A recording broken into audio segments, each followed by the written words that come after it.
Olá, seja muito bem-vinda e também muito bem-vindo ao nosso Tricotar. Toda terça-feira às 7 da noite, um programa inédito para você. E no programa de hoje você vai continuar conhecendo parte do meu elenco. Hoje você vai conhecer comigo o meu time de tricoteiras experts. Fica comigo que está começando o nosso Tricotar.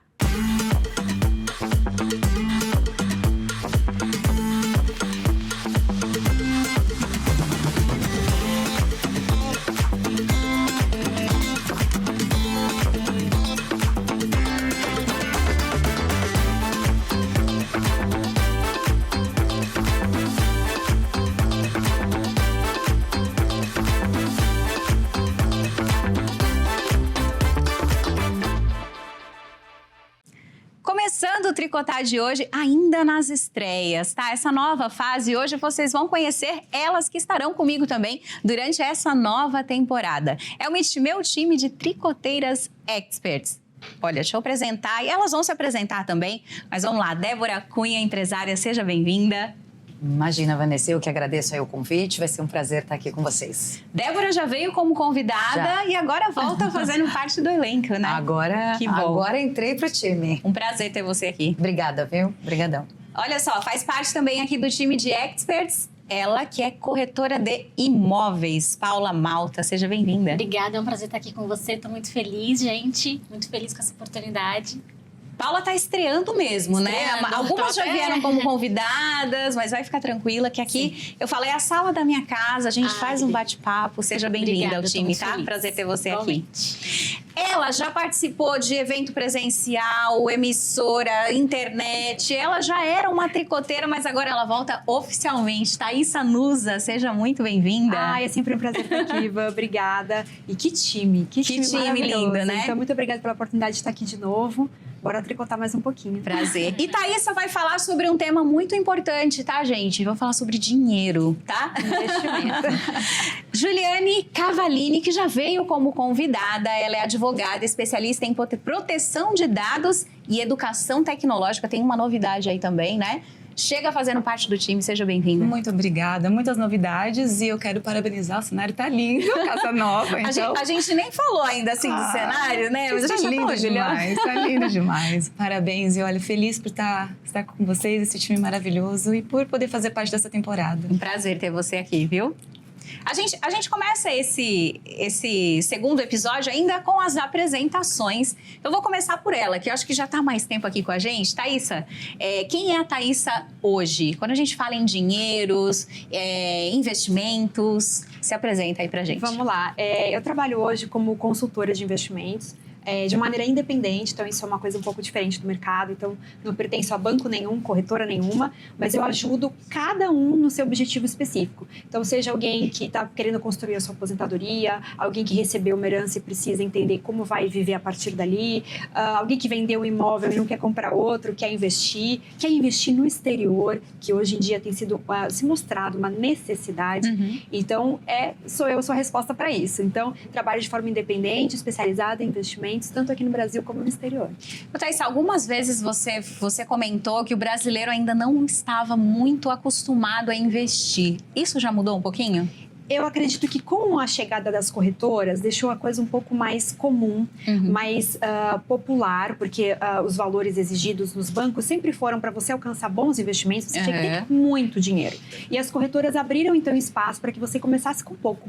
E a mesma coisa aconteceu também no exterior. Então, antes a gente estava de muito valor para começar lá fora, e hoje em dia também com as corretoras, isso ficou muito mais fácil, muito mais democrático. Então, eu acredito que melhorou, deu um passo bastante grande adiante, mas falta conscientização, falta comportamento, entender a gravidade que é não ter absolutamente nada na conta, trabalhando almoço para comer a janta, sabe?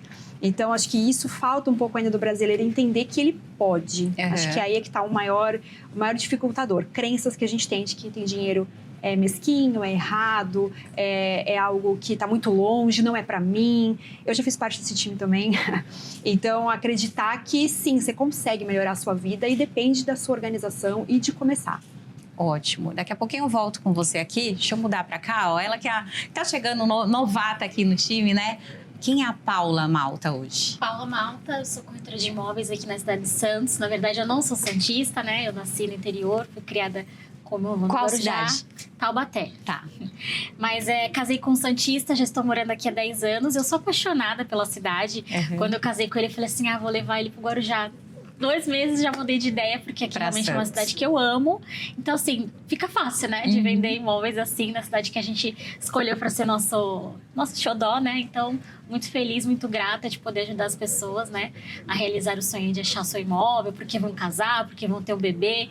A gente está num momento muito importante, né? Da vida do cliente. Então, sou muito grata com a oportunidade que eu tive de poder ajudar as pessoas nesse sentido. E o teu trabalho hoje, quem são os seus principais clientes? Como é que é isso? Na verdade, eu trabalho mix de clientes, né? Não tenho um nicho específico. Se a pessoa precisar de um imóvel, desde para um investimento, ou até mesmo porque ela quer fazer um upgrade, quer mudar, né, o momento da vida, eu atendo todo o público que estiver preparado para compra, né? Para fazer essa aquisição. Maravilha. Vou voltar para cá, tá? Juliane.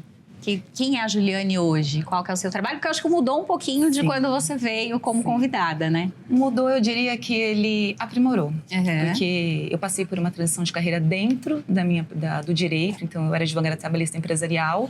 Me especializei em privacidade e proteção de dados. E sempre, desde então, eu tinha algo dentro de mim dizendo, tá faltando. E vendo a demanda, os problemas que a tecnologia tem causado aos nossos jovens, aos nossos adolescentes. E eu sou mãe, tenho 2 filhos adolescentes, um da geração Z, outro da geração Alpha. Então, eu estou no meio dessa revolução tecnológica. Eu entendi que eu precisava transformar a minha dor, aliás, na verdade, a minha preocupação em ferramentas de ajuda para os pais. E então, eu, junto com a proteção de dados, que eu trabalho também para a empresa, eu ajudo as empresas a se adequarem à LGPD, que é a nossa Lei Geral de Proteção de Dados. Então, eu implemento a cultura da LGPD nas empresas, só que junto com isso, como a gente está falando de dados, e dados hoje é um dos nossos maiores produtos, é o que a gente fala, somos nós, né? Os nossos dados pessoais. Os nossos dados pessoais falam das nossas preferências, dos nossos padrões de consumo, das nossas dores, das nossas doenças, dos nossos... Não é só um nome RG CPF. E os nossos filhos, os nossos jovens, estão fornecendo essas informações online de uma forma muito gratuita, muito fácil. E hoje, com ferramentas de tecnologia, qualquer ferramenta consegue traçar um perfil e, enfim, cometer vários tipos de fraudes, manipulações. E, então, a gente tem um universo muito negro nisso tudo. E cada vez mais ferramentas aparecendo assim, né? Cada vez mais ferramentas. E, diante disso, eu, através do direito, eu percebi que eu tinha uma oportunidade. Fiz um mestrado, acabei me especializando também em tecnologia. E hoje eu uno saúde mental, que eu também estou finalizando uma especialização em saúde mental, que é conhecimentos sistêmicos. Então, hoje eu uno a tecnologia com a proteção de dados e também a saúde mental. Então, nesse combo, nessa tríade, eu tenho oferecido para as famílias, para as escolas, também para as empresas, uma nova visão a respeito da forma como a gente utiliza de maneira saudável os meios tecnológicos. E é um tema mais do que necessário para a gente falar aqui também, né? Eu tenho certeza que a sua contribuição vai ser fundamental aqui. Prazer ter você aqui, tá? Obrigada. E Débora Cunha, que já veio como convidada, já participou de eventos, era sempre uma parceira, né? Mas vamos apresentar a Débora de hoje. Vamos lá. Débora é formada em publicidade, propaganda e rádio e TV, mas que acabou sendo abduzida, eu falo, pelo negócio da família. Então, eu tenho 15 anos hoje trabalhando como empresária, empreendedora, numa gestão familiar.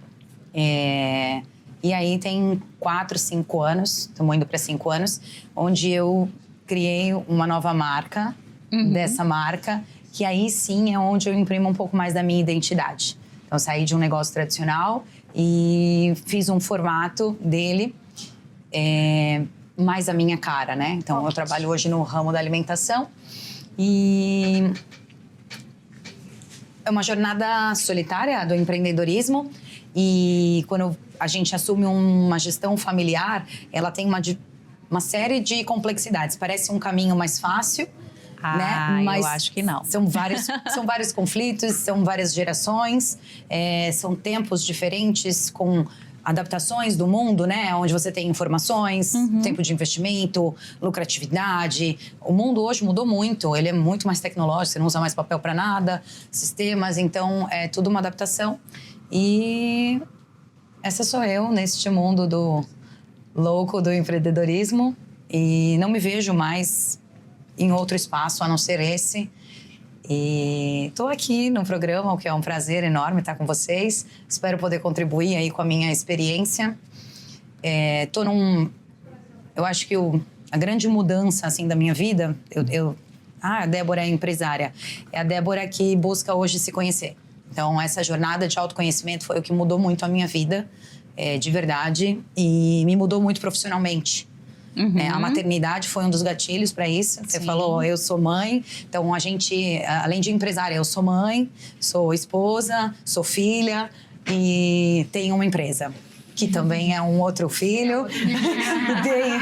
Enfim, é isso. E aí eu precisei me entender para poder entender o que eu entregava para essa empresa, que tem pessoas, que hoje são 35 colaboradores, que dependem e vivem disso. E a minha saúde tem que estar ok. Eu tenho que me entender para que aquilo tudo faça sentido. É louco, né? Muito confuso, assim, parece até... Não um é pouco confuso. piegas, mas... Eu acho que vem muito de encontro ao que tá todo mundo em busca. Não sei todo mundo, mas eu acho que a grande maioria hoje está em busca. Não tem como a gente não falar de autoconhecimento. O outro programa foi exatamente... E a gente não combina as pautas, vocês sabiam que iam se apresentar, mas todas as mulheres, eu acho que as mulheres que hoje ocupam ou uma posição ou um cargo, a gente precisa buscar antes o autoconhecimento. E o seu processo é lindo, eu sei que você vai compartilhar ele por aqui, mas vamos lá, eu vou voltar um pouquinho antes. Hoje vocês... se colocam nessa posição que vocês estão aqui. Mas como é que foi esse desenvolvimento? Quem era, por exemplo, a Paula criança? A Paula pensava em ser corretora de imóveis? Falava, vou vender imóveis pelo mundo. Nunca pensei. Na verdade, eu entrei na corretagem por um processo de transição de carreira. Eu também era bancária, como a nossa amiga aqui, né? Não estava feliz, né, na profissão. Mas também não conseguia sair, então na pandemia eu acabei me desligando, né, sendo desligada do banco, e aí eu falei, agora, o que eu vou fazer, né? Então eu tinha 2 projetos, eu gosto muito da parte de estética também, e a corretagem também, porque, sei lá, tinha alguma coisa dentro de mim que fala, é isso, né? E aí eu falei, vou tentar, se em 6 meses não der certo, vou buscar outra coisa, e deu Tinha super certo. alguém que você já se espelhava ou que procurou ou aconteceu? Eu via, na verdade, assim, meu primeiro emprego, quando eu era do camp, foi numa imobiliária, mas eu fazia processo administrativo, não tinha nada a ver com vendas, né? E aí, nessa época, eu também fazia aquele famoso, né, bico, né? Então, de segunda a sexta eu ficava na parte administrativa, sábado e domingo eu ia pra Acapulco pra conhecer, pra ficar de plantão nas casas, né? Quando vinha alguém, eu apresentava. Na época, acabou sendo vendas do plantão que eu tava, mas eu não tenho salário fixo, né? Não quero ser corretora, eu quero ir pra uma coisa fixa. Deveria ter ido antes, né? Tudo tem e aí, certo. depois, saindo do banco, fui... E assim, deu super certo, porque no primeiro ano, né? Não cheguei nem um ano, né? 10 meses eu vendi 23 imóveis, então assim... Em 10 meses? 10 meses. Eu fiquei super apaixonada pelo... E ficou rica também, né? A mulher do dinheiro tá aqui. Oi. Então, assim, e assim, hoje em dia eu tenho uma rotina muito puxada, vocês estão falando do conhecimento, né? No passado eu trabalhei muito, trabalhava de segunda a segunda, me deixei um pouco de lado também. Esse ano já corri atrás pra mudar o jogo, né? Mas você sabe que quando a gente faz o que a gente gosta, a gente não sente, né? Porque não teve um dia que eu tenha ido trabalhar sábado e domingo reclamando. Eu sempre vou trabalhar muito grata, porque quando você trabalha com propósito, com o que você gosta, é assim, eu tenho estado muito feliz. Essa jornada já tá há 4 anos, né? Uma jornada muito feliz, graças a Deus. E eu quero que você conte aí também uma história de uma premiação. Sim, pode deixar, vou contar. Eu vou aqui, ó, vou pro lado esquerdo, pra Ju. A Juliane, né? Socorro, achei que tinha errado agora. Juliane criança lá, pequenininha. Ela falava, você é advogada, especialista em proteção de dados. Nem existia dados. De jeito nenhum. Como é que foi a tua infância? Eu lembro da minha adolescência. Eu acho que eu sempre quis algo diferente, apesar de ter caído numa profissão muito tradicional. Eu falava que eu queria ser astronauta. Astronauta? Não sei se era coisa de criança, mas eu cheguei atrás, eu fui ver como eu faria eu devia ter, acho que 14, 15 anos na época, estava no 2º colegial. E aí eu percebi que os caminhos não seriam muito fáceis, porque naquela época a questão financeira, eu teria que ir para um outro país, aprender um outro idioma. Eu acabei desanimando. E aí o direito apareceu para mim não como uma escolha, eu simplesmente prestei vestibular, passei e fiz. Só que desde que eu passei, né, eu comecei a trabalhar, vim para São Paulo, comecei a trabalhar em escritórios grandes, eu sabia que aquilo não era o que me dava alegria dentro do direito. Uhum. Eu sabia que eu precisava de algo, mas eu não sabia o que era. E comecei no autoconhecimento, na busca de entender quais eram essas minhas dores, os meus dramas, as minhas aflições. Casei, virei mãe, vim para Santos. Na verdade, eu vim para Santos. Virei mãe, tive uma pausa, só que essa aflição ainda continuava, tinha que trabalhar. Voltei a trabalhar no direito tradicional. E ainda algo em mim ainda falava, não é isso. Mas eu entendi por que não era isso. Porque eu ia trabalhar com uma lei que nem existia no Brasil ainda. Ela foi publicada em 2018. Muito a lei recente, sim, ela já existe no mundo, não é novo. O direito à proteção de dados não é um direito novo para o mundo, mas o Brasil é. E foi justamente em 2018, num congresso, no Justiça do Trabalho, olha isso, eu assisti uma palestra e fiquei encantada. Eu falei, o que é essa tal dessa lei? Foi quando eu comecei a estudar. E ali foi paixão e eu comecei a fazer essa transição e cá estou. Como advogada ainda, mas assim, falar que eu não faço mais, não trabalho mais na área do direito do trabalho, muito pouco, são para poucos clientes que eu trabalho, porque hoje realmente o que eu faço é adequar as empresas, é ensinar para as pessoas como elas protegem os seus dados. E agora, que é a minha grande paixão, que é isso que eu vejo um propósito, porque eu acho que quando você falou uma coisa que eu achei muito legal, quando a gente faz o que a gente gosta, a gente não vê o tempo passar, a gente simplesmente flui, né? E foi justamente isso que aconteceu desde que eu comecei a trabalhar com educação tecnológica. Eu percebi que é algo que eu não canso de estudar. Quando eu me vejo, eu estou até tarde da noite trabalhando, eu estou no final de semana estudando, e a gente quer saber mais para poder compartilhar. A gente precisa até se policiar para a gente não se entregar demais. É isso mesmo. Mas por que eu estou buscando? Porque é algo novo. E o que eu coloquei na minha cabeça? Eu preciso entender para eu poder ensinar. Então, para eu aprender, eu preciso me abastecer, porque assim a gente só consegue entregar quando a gente está abundando, né? Então, eu preciso me abastecer de informações para eu conseguir compartilhar, e é o que eu tenho feito. Estou ainda no início de uma jornada, mas sabe quando o coração vibra, então eu acho que a gente o nosso corpo dá sinais de quando a gente está no caminho certo. E é o que eu penso hoje. Ô Ju, e hoje você falou da proteção de dados, mas essa parte de educação também, né? Sim. Como é que surgiu isso e como que é na prática? A educação tecnológica, eu ensino. O projeto começou com crianças, com adolescentes dentro das escolas, mas o meu foco são os pais. Eu ensino... escolas públicas, particulares? Públicas e particulares, mas legal. Neste semestre nós fizemos todas as escolas. Eu foco mais em adolescentes, Fundamental 2 e médio. E nesse semestre eu fiz um projeto, inclusive, com a prefeitura, que a gente conseguiu atingir 17 escolas. Então nós transitamos por todas as escolas de Fundamental 2 aqui, da rede municipal de Santos. Né? A gente, como tá no YouTube, é bom a gente sempre... Escolas de Santos. Foi uma experiência riquíssima, porque cada escola é um universo paralelo. E eu aprendi demais com as crianças e eu sabia que seria um estágio para mim. Então, na educação tecnológica, eu ensino as crianças a lidar com a tecnologia. Mas a tecnologia no sentido de entender como fazer um bom uso, perceber quando eles estão em perigo e saber que o excesso da tecnologia afeta a saúde mental, porque está afetando. Então, eu tento fazer esse combo com eles. Claro que eles ainda são muito jovenzinhos, é difícil, né, a gente conseguir aprofundar. Então, eu converso muito com eles de forma lúdica, através de imagens, mas eles entendem.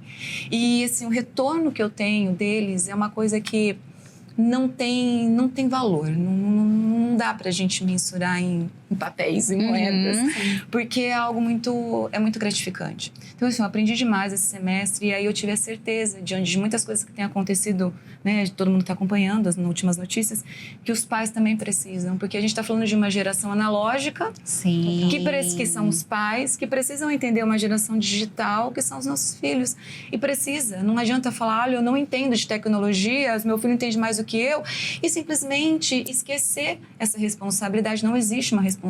Eu digo que o pai que não cuida por onde, que não verifica por onde seu filho transita, que não verifica quem são as redes sociais que ele acessa, as pessoas que ele conversa, as contas que ele pesquisa. O pai que não faz isso, ele está abandonando o seu filho digitalmente. Para mim, isso é uma negligência. Então, assim, e eu também entendo que existe também uma certa ignorância no bom sentido. Eu não conheço, não sei o que fazer e simplesmente não Nem faz. sabe que risco está correndo. Exato. E então a gente precisa entender, falar, olha, você tem um poder na mão. Primeiro que você tem uma responsabilidade muito grande, que é algo precioso, que é o seu filho. E segundo, esse poder na sua mão é cuidar e proteger. A responsabilidade do Estado, da sociedade, existe, mas hoje nós não temos uma lei rigorosa nesse sentido. Então, a responsabilidade é sua, pai e mãe. Mas não adianta a gente cobrar deles, falar, façam isso ou aquilo, se eles também não entendem. Nem sabem. Então, tem que ensinar. Então, a educação tecnológica abrange esses dois cenários e também os educadores. Então, na verdade, acho que a gente não tinha parado para pensar que antigamente o pai monitorava vendo com quem andava, aonde ia. E aí agora, com quem ele anda e aonde ele vai, é dentro Também do quarto. Exato. Então, você parece estar num ambiente seguro, porque é a sua casa, porém, você está exposto a muito mais pessoas estranhas e a muito mais ambientes estranhos. A gente não entendeu. Na verdade, eu entendi agora. Você falando? que bom. Eu entendi agora, sabe? Que é isso. E até uma colocação, assim, todos os trabalhos são incríveis, mas o que você está fazendo pode mudar a vida de uma criança. Exato. Porque às vezes ela não tinha aquela assim, até os pais que vivem na correria do dia a dia, não tinha aquela atenção, isso aqui pode me prejudicar. E aí você abrindo os olhos, quantas crianças está livrando de acontecer alguma coisa, né? Perfeito. Então, muito incrível o seu trabalho. Já chegamos ao finalzinho do primeiro bloco. Nós conhecemos duas, falta conhecer duas ainda. A gente vai para um break e a gente já volta.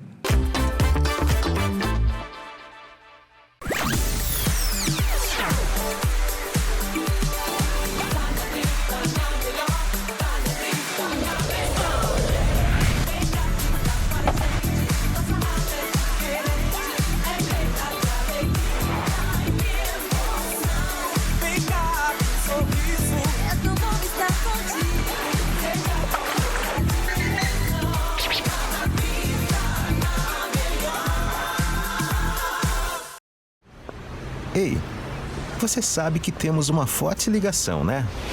A gente acredita que isso acontece porque sempre fizemos questão de ouvir e respeitar a sua opinião. E focamos o tempo todo em produzir o melhor conteúdo possível para você. Inovamos, renovamos, criamos, conectamos.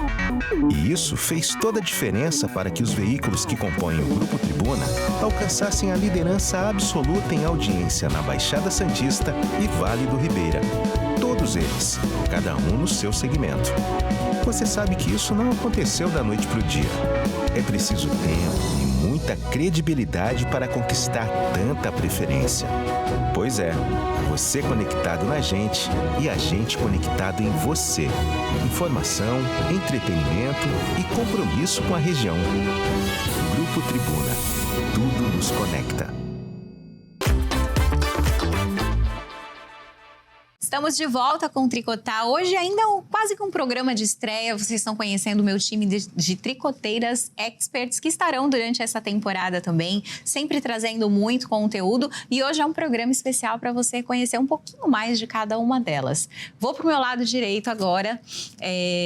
Débora, como é que foi essa construção? Quem era a Débora criança? A Débora criança falava, você o quê quando crescer? Você falava alguma coisa? A Débora criança jurava que ia ser uma atleta, uma ginasta olímpica. Olha! Você chegou? Eu acho que esse é meu sonho até hoje. Mas eu tô um pouco velha pra isso. Mas se alguém quiser me levar pras Olimpíadas... Os sonhos não envelhecem, hein?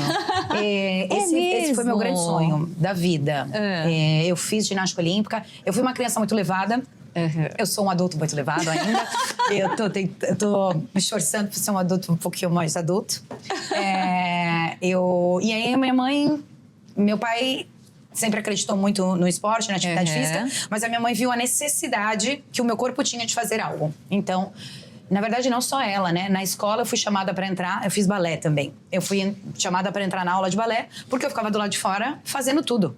Até que um dia ela falou, não, querido, você não tem idade, mas pode entrar, por favor, pode fazer a aula. Minha mãe me colocou no balé com 3 anos. Então, foi porque isso eu que também aconteceu. não parava, assim, não parava em casa. E aí, ali eu já gravava a coreografia, já tudo. Então, vem, faz, vai, tá me perturbando aí fora. E aí, não foi suficiente o balé, e aí minha mãe descobriu na época... no Rebouças, um projeto, e aí eu fui na ginástica olímpica. Na minha primeira aula na ginástica olímpica, quando eu terminei, veio uma pessoa mais velha, com um sotaque argentino, e ela me puxou pelo rabinho do cabelo e falou, você gosta mesmo de ginástica, menina? Eu tinha, sei lá, 6 anos. Eu falei, gosto. Ginástica pra pular, dar cambalhota, estrelinha e tudo mais. Aí eu falei, gosto. Seu pai e sua mãe podem te levar num outro lugar pra você fazer ginástica de verdade? Aí nisso veio meu pai, eu com os olhão brilhando já desse tamanho. Pronto. Aí fui no Brasil Futebol Clube, fiz uma primeira aula, fiz um teste e entrei pra equipe infantil. Nossa. E aí eu achei que eu ia ser ginasta. Tá. Mas foi. Eu fui. Mas o que acontece é que o esporte é uma caminhada muito difícil. É que nem a jornada do empresário, você tem que ser muito disciplinado. Mas teve ali uma questão onde... No esporte, você começa criança. Você não é o responsável por você. Então, as pessoas que estão ali no teu caminho, elas têm que ser responsáveis. Sim. Então, eu tinha meus pais e tinha os treinadores. E eles eram treinadores old school. Então, eu sofri o que chamam hoje de assédio moral, né? Então, Triste. era o que faziam atletas fortes. Na verdade, ela fez o que ela podia, o que ela sabia. Hoje eu entendo, tá? Mas falar disso ainda me emociona porque realmente é uma coisa... A minha mãe me tirou da ginástica e tadinha, ela leva essa culpa porque ela viu que eu ficava de castigo pendurada 20 minutos num espaldar, olhando 3 horas pra parede. Ela falava no meu ouvido que eu nunca ia ser uma atleta porque eu ia errar. E isso era pra ver se motivava pra ir bem. Eu voltei aos 15 anos e ela disse que era isso. E eu acreditei nela porque... As pessoas têm algumas mentalidades, o que você falou, né? A gente tem crenças ali que... Enfim... mas eu achei que eu ia ser atleta e depois disso eu achei que eu ia ser uma executiva. E o meu primeiro emprego foi no Banco Itaú, né, no departamento... Eu não trabalhei em agência, que nem eles, mas trabalhei no call center do Itaú. E eu achei que ali eu ia fazer uma carreira até chegar num cargo, enfim. Não era pra mim. Eu tenho uma dificuldade com algumas regras. Eu gosto de criar algumas regras. Ai, que horrível, feio. E... Tudo bem que eu fui obedecer outras regras. Quando eu vim trabalhar no negócio da família, eu entendi que ali eu era funcionária e não chefa, não, porque ali não tinha nenhum cacique, enfim. E me coloquei nesse lugar, mas eu sabia que eu podia um pouco mais, né? Quando eu quisesse. E eu gosto disso, dessa flexibilidade. Eu gosto. Maravilha. E aí você hoje... Cara, hoje... Você tá feliz? Hoje eu tô me descobrindo, ainda faltam muitas coisas pra eu deixar pra trás. Eu ainda carrego uma mala cheia de nozes. Já joguei pra fora algumas podres, umas vazias, mas ainda tem algumas que talvez não sejam nem minhas. Sim. Mas tá tudo bem. E durante a temporada, a gente vai conversando muito, falando sobre isso também. E a gente acaba descobrindo um monte de coisas. E a gente joga algumas malas fora também. A Thaísa falava, eu vou cuidar do dinheiro de todo mundo, criança. Você cuidava do seu dinheiro? Não. Na verdade, dinheiro sempre foi um problema na minha vida, na vida da minha família, né? Sempre foi uma dificuldade, né? Então, a gente brincava que a gente tinha tudo, menos dinheiro. Né? Então, a gente tinha amor na família, a gente tinha saúde, graças a Deus. Então, eu falava, ai, pai, tá tudo bem. Enquanto o problema for só dinheiro, a gente se vira. Essa era a minha mentalidade. E entrei no concurso da Caixa, na época, e aí eu achei que minha vida estava feita e que eu ia ficar bancária, aposentar lá. Imagina, até conseguir um concurso público da onde eu vim era uma conquista maravilhosa. Mas eu fiz publicidade. Então, eu entrei no concurso no meio da faculdade, então eu nunca pude trabalhar com publicidade. Acabei depois fazendo pós-graduação em investimento e banking, depois fiz todas as certificações que o mercado exige, mas eu fui para a parte de investimentos lá porque eu não conseguia achar legal cumprir o que eu tinha que fazer como bancária com as pessoas que ainda nem entendiam direito o que eu falava, né? E no banco que eu trabalhei era um serviço público muito grande, então a gente trabalhava com pessoas que às vezes não sabiam nem ler e escrever. Então você tinha uma meta grande para fazer as coisas, é normal, toda empresa tem suas metas, mas para mim era uma dificuldade falar, putz, mas não é aqui. Então eu quis aprender um pouco para poder trabalhar com pessoas que entendiam o que eu estava vendendo, o que eu estava falando. E aí eu comecei a gostar, comecei a achar aquilo máximo, mas ainda era para o outro. Né? Então, aqueles clientes que eram empresários, que eram pessoas de sucesso, que eu fui entendendo que, então, eu vou entender o melhor possível para essas pessoas. E só quando eu saí do banco, e aí eu comecei a trabalhar na superintendência, só com clientes que tinham acima de 1 milhão, enfim, pessoa física, jurídica, em governos e tudo mais, é que aí eu tive uma proposta para sair do banco e fiquei um pouco assustada no primeiro momento. Mas só quando eu saí para ser empresária que eu falei, por que não é para mim? Por que eu também não posso? Porque, na verdade, veio com uma necessidade, né? Porque eu não tenho mais vale-refeição, eu não tenho mais aposentadoria garantida de nada. Então, eu precisava construir aquilo. E como que eu ia construir? Então, é um comportamento completamente diferente, né? Completamente diferente, né? Então, foram skills que eu tive que adquirir de maneira muito rápida para sobreviver, senão a gente não sobrevive. Mas elas já estavam em você? Eu acho que sim, porque vem da responsabilidade. Sempre fui muito responsável. Mas entender que também era para mim foi um sabor muito diferente. De entender que eu também podia. De que não era porque aquilo tinha sido um problema para mim a vida inteira, que precisava continuar sendo um problema. Também, né? Exato. É o tal do merecimento, né? Isso. E aí, enfim, uma vez, quando meu irmão fez 18 anos, meu pai queria dar um presente pra ele. Eu falei, pai, por que você não compra um relógio? Dá pra gente comprar lá na Vivara, dá pra dividir não sei quantas vezes, né? Ele falou, imagina que eu vou entrar numa loja dessa. Imagina que eu posso entrar. Eu falei, pai, mas pode, é possível. Então, essa coisa de não é nem pra mim, nem pra entrar em algum lugar, eu acho que de alguma forma, imagina eu investir dinheiro. Como assim, né? E então foi uma jornada entender que também era para mim. Então, se também é para mim, então é para todo mundo. Thaís, e mesmo no banco, já trabalhando com investimentos, você achava que isso não era para você? Nunca guardei dinheiro. Eu só conseguia ter o dinheiro guardado da previdência do banco. Né? Então, eu não tinha. Olha, que e fui no que o brasileiro mais gosta de fazer. Vai aumentando renda, aumenta o padrão de vida. Então, a gente mora melhor, a gente quer comer num restaurante melhor.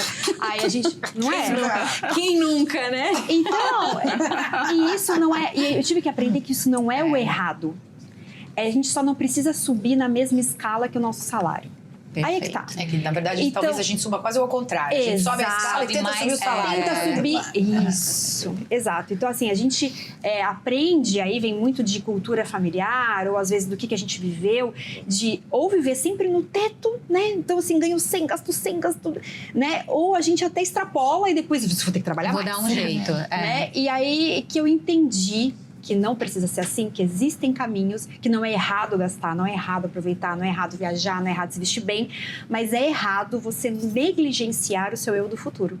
Então, por que a Thaísa do futuro não merece ser cuidada hoje? Porque ela não vai ter mais ninguém para cuidar dela, né? Se ela não fizer hoje isso, ela vai ter que trabalhar no mesmo ritmo a vida inteira. Talvez os filhos fiquem responsáveis por uma coisa que não é responsabilidade deles. É minha vida, eu sou adulta. Isso pega né? também, né? Entre outras ideias que eu fui aprendendo, amadurecendo, estudando muito sobre economia comportamental, que fala disso, e entender que também era pra mim. Então, a hora que você começa a ter um gostinho de falar, não, cara, agora eu tenho liberdade de escolha.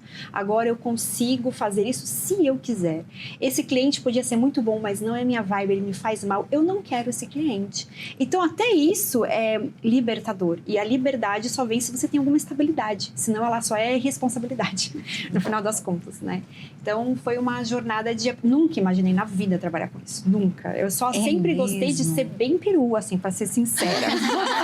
Eu nunca tive um sonho de profissão. Eu adorava me arrumar. Então, talvez minha mãe pensasse que eu fosse fazer alguma coisa ligada à moda, alguma coisa assim. E a publicidade era isso. Pra mim, era o glamour daquele universo. E que eu nunca pude fazer parte, nunca consegui fazer parte. Tenho amigas que trabalharam em empresas, foram muito bem-sucedidas, trabalham até hoje. Acho que pode ser incrível, talvez fosse uma jornada muito bacana. Mas eu também me orgulho muito da minha jornada. Foi o que eu tive de oportunidade e eu, graças a Deus, agarrei as que eu hoje pude, você é assim, perua. sabe? E hoje Exato. E pra finalizar, qual que foi a tua virada de chave pra você começar a poupar teu dinheiro, guardar dinheiro, investir teu dinheiro? Porque você não fazia. Foi quando eu mudei o status de seletista, né, para empresária. Porque veio a responsabilidade. Eu tinha um filho pequeno, 3, 4 anos de idade, e mais nenhuma segurança. Mas nenhuma, né? Acabou. Se você não trabalhar hoje, você não tem amanhã. E aí aquele peso me veio de... Eu não queria mais trabalhar só pensando que todo dia 20 vai cair de qualquer jeito. Não tem mais isso. Então, acho que essa chamada de responsabilidade é que me começou. E aí, a hora que você começa a juntar, tem aquele gostinho, aí a coisa começou a engrenar. Você começa a gostar, né? Sente gostoso, né? Você não tinha mais ninguém, né? Você falou que o dinheiro sempre foi um problema para sua família. Você não tinha nem... Tem muita gente que, se eu fizer alguma coisa errado, tem o meu pai e minha mãe. Tem gente que arrasta isso pro resto da vida. Aí é que tá. Eu nunca tive. Então. Nunca. Então, isso é muito legal você falar isso, porque eu e meu irmão, a gente conversa muito sobre isso, de como isso foi crucial para que a gente mudasse se prioritasse. Tem que fazer. E faz. Então, ela também tem uma vida assim, que também fez ela... O concurso mesmo foi isso, né? Eu me ralei de fazer as coisas e prestei um concurso que tinha nada a ver comigo, porque assim, quem ia garantir alguma coisa, né? O meu pai falou comigo muito emocionado quando ele falou que não ia ter condição nenhuma de pagar uma faculdade. Então, ele tinha se esforçado muito para minha educação. Então, a gente morou em lugares, enfim, menores, longe, e com NBOs para que eu conseguisse estudar em colégios particulares, que era um valor para ele. Tá. Mas a faculdade, ele falou... Gata, a faculdade não vai rolar. E ele ficou muito triste com isso. E aí que foi? Vamos trabalhar com loja no shopping e vender, não sei o quê. Enfim, aí começou a jornada de vamos se virar. E o concurso veio como uma resposta. Então isso é ruim, talvez, né? Mas foi bom no nosso caso, eu e meu irmão, porque não tem. Esquece. Não tem. Eu parei pra pensar só, a minha questão na sucessão familiar ali. Cara, oficialmente, meu pai e minha mãe, a gente vive do mesmo negócio. Então, o que falam assim, é herdeira. Herdeira do quê? De abrir a porta devendo todo dia, gente. O empresário, ele dorme devendo, ele acorda devendo. Bom dia, dívida. Tchau, dívida. Oi, dívida. Tudo bem, dívida. Então, assim, eu tenho meus pais. Mas, financeiramente, se falar isso, a gente é herdeiro do quê? Sim. Né? Isso eu acho que faz um movimento muito grande. Porque não é dinheiro, é responsabilidade. E por mais que tenha, né? Por mais que às vezes você tenha ali, mas também qual que é o teu comportamento em relação a isso? Quem tá à frente, quem tá sempre em busca, não vai esperar ou receber. É diferente, é comportamento.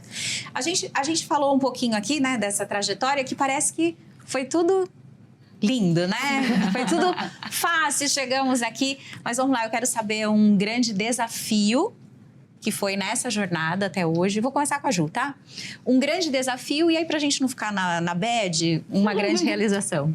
Vai lá. Olha, pensando em desafio, foram vários. Mas eu vou dizer que de um desafio atual, que é o que eu estou enfrentando atualmente. E eu vou até ser redundante porque eu já disse isso hoje. É conseguir entender dois universos, é fazer com que eles se conectem e eu, através dessa conexão, eu consiga ensinar as pessoas a lidar com a tecnologia. Eu vim de um analógico, eu vivi dos papéis, eu vim de atravessar as ruas físicas e hoje eu estou num universo, tentando aprender um universo que é tudo digital e que as ruas são virtuais, as ruas são cibernéticas. Então, o meu desafio hoje é tentar fazer essa conexão para eu poder ensinar. Então, e a minha realização é saber que tá dando certo.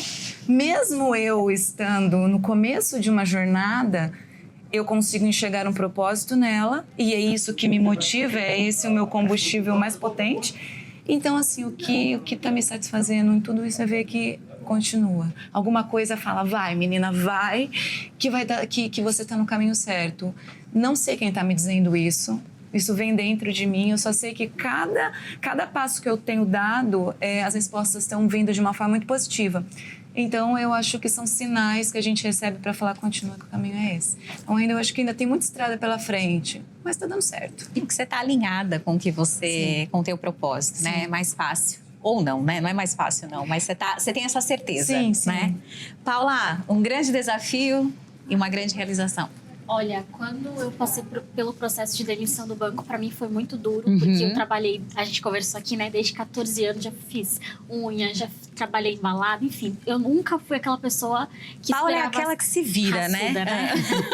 E aí eu falei, como assim, demitida, né? Então, assim, mas eu precisava daquilo ali, se não fosse aquilo, eu poderia estar até hoje lá e doente, né? Para mim foi muito difícil, né? E E aí também entrar na corretagem foi a coisa boa, porque eu pude me reencontrar como profissional, acreditar de novo em mim, né? A gente falou de assédio moral, a gente sabe como pessoal. Que a gente passa no banco, né? Eu me senti uma profissional horrível, porque não tava dando certo na agência que eu tava trabalhando. Então assim, como que não tá dando certo? Sou tão esforçada, sou tão dedicada, né? Então essa foi uma coisa bem difícil na minha carreira, esse processo de demissão. Mas eu precisava passar por aquilo.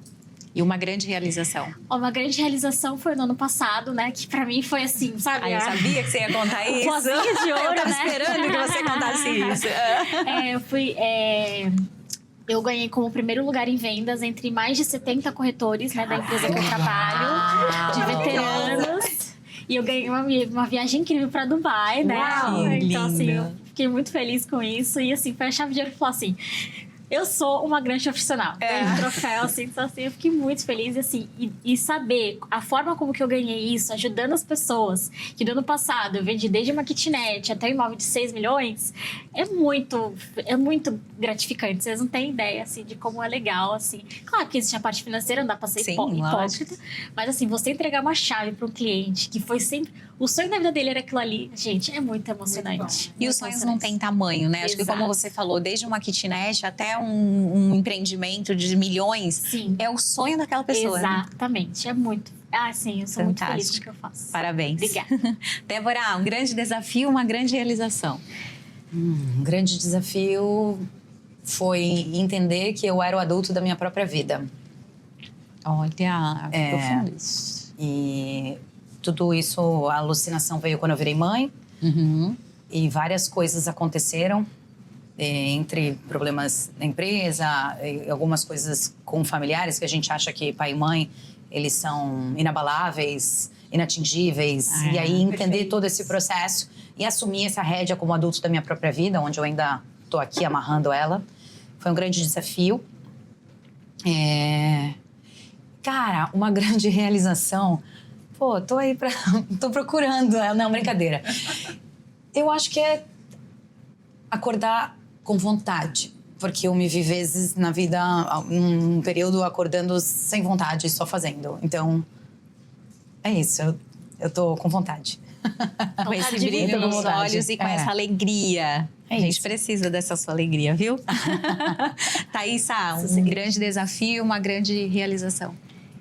Eu acho que a coisa mais difícil que eu precisei fazer até para chegar aqui foi uma certificação que... Foi até o banco que me exigiu, uma certificação internacional. E aí eu já era mãe de uma criança pequena e eu tinha que estudar. Eram 6 provas, então eu trabalhava, depois ele punha a criança para dormir, para depois começar a estudar. Então eu acho que foi uma fase muito difícil, né, e para conseguir isso. E foi o que me abriu as portas para sair do banco. E uma grande realização foi quando eu fiz um investimento internacional para mim. Que legal. Eu achei que era uma coisa muito impossível, né? Juntar dinheiro. E aí, quando eu investi em dólar, eu falei, gente, quem me deixou fazer isso lá do Marapé e abrir uma conta internacional? Como assim? Que incrível. Então, quando eu recebi o cartãozinho do banco, nananã, então assim, eu falei, cara, é isso. É isso, é possível, é possível. E é só o começo, enfim. Então, acho que foi minha grande realização. Pode parecer meio egoísta, mas eu não tenho vergonha nenhuma de ganhar dinheiro. E acho que as pessoas mesmo. não... E talvez por essa vergonha e esse medo é que a gente fique tão travado, sabe? Tem mais é que fazer acontecer, se sentir realizada, porque dinheiro é reconhecimento também. Sim. Então, É prosperidade. Prosperidade. Movimenta muita coisa. Meninas, prazer enorme. Assim, acho que o papo... A gente ficaria mais 3 horas aqui. A gente tem uma temporada inteira para conhecer um pouco mais de vocês, para que vocês possam trazer, né, esse conteúdo que cada uma tem aí dentro. A gente está só começando. Obrigada. Obrigada a vocês que estão aí em casa. Já sabe que toda terça-feira, às 7 da noite, tem um episódio inédito. A gente começa a receber os nossos convidados e também esse time sempre vai estar por aqui. Um beijo pra você e até semana que vem. Vamos dar um tchau lá na câmera geral.